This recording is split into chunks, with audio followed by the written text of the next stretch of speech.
নমস্কাৰ মুখ্যমন্ত্ৰী ডাঙৰীয়া সমগ্ৰ অসমবাসী ৰাইজে সন্দেহ কৰিছে যে আমাৰ মৰমৰ শিল্পী জুবিন গাৰ্গ ডাঙৰীয়াৰ মৃত্যু যথেষ্ট পৰিমাণে ৰহস্যজনক।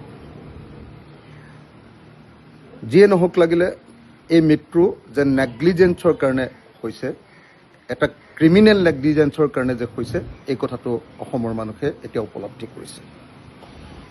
মুখ্যমন্ত্ৰী ডাঙৰীয়া, অসমৰ মানুহে বাৰম্বাৰ দাবী উঠাইছে আৰু অসমৰ বিশিষ্ট চিকিৎসকসকলেও দাবী উত্থাপন কৰিছে যে জুবিন গাৰ্গ ডাঙৰীয়াক সমাধিলৈ নিয়াৰ আগতে তেখেতৰ মৃতদেহটো এবাৰ মৰণোত্তৰ পৰীক্ষা কৰা দৰকাৰ, অসমত কৰা দৰকাৰ, অসমৰ চিকিৎসকে কৰা দৰকাৰ আৰু তাৰ সম্পূৰ্ণ ৰিপৰ্ট ৰাজহুৱা কৰা দৰকাৰ। সেইকাৰণে অসমৰ মুখ্যমন্ত্ৰী ডাঙৰীয়া, মই আহ্বান জনাইছোঁ যে জুবিন গাৰ্গ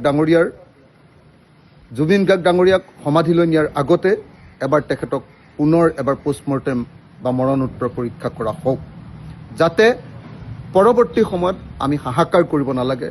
পৰৱৰ্তী সময়ত এই ঘটনাটো আমাৰ যুগৰ আটাইতকৈ ডাঙৰ শিল্পীজনৰ মৃত্যু ৰহস্যজনক বুলি যাতে কেতিয়াও থাকি নাযায়, সেই কথাটো নিশ্চিত কৰিবৰ কাৰণে মই আপোনাক জুবিন গাৰ্গৰ পুনৰ এবাৰ পোষ্টমৰ্টেম কৰিবৰ কাৰণে দাবী উত্থাপন কৰিলোঁ।